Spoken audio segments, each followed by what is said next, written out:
యేసు రక్తమే జయం. పరిచర్య. Praise the lord. ఫిబ్రవరి 8వ తేదీ 2025.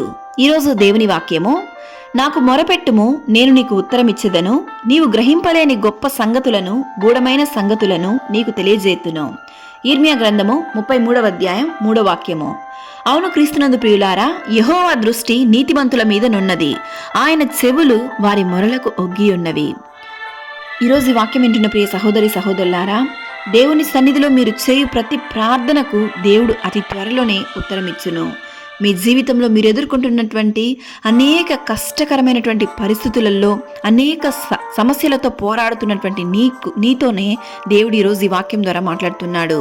నీవు గ్రహింపలేని గొప్ప సంగతులను, అనేక ఆశీర్వాదములను దేవుడు నీ జీవితంలో అతి త్వరలో దయచేయును. సింహపు పిల్లలు లేమిగలవై ఆకలిగొనును, యెహోవాను ఆశ్రయించు వారికి ఏ మేలు కొదవై ఉండదు అని దేవుని వాక్యం సెలవిస్తుంది. యెహోవాను ఆశ్రయించు ప్రతి ఒక్కరికి ఏ కొదవ లేకుండా దేవుడు సంతృప్తికరమైనటువంటి ఆశీర్వాదములతో ఆయన మిమ్మల్ని నడిపించును. నీతిమంతునికి కలుగు ఆపదలు అనేకములు, వాటన్నిటిలో నుండి యెహోవా వారిని విడిపించును.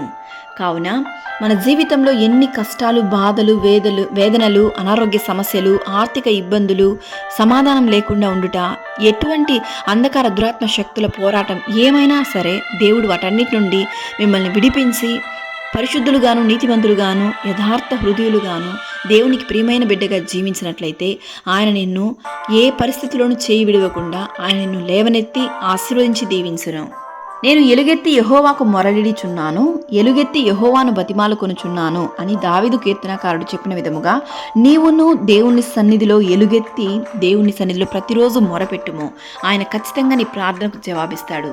సకల ఘనత, మహిమ, ప్రభావములు యేసయ్యకు మాత్రమే కలుగును గాక. ఆమేన్. God bless you.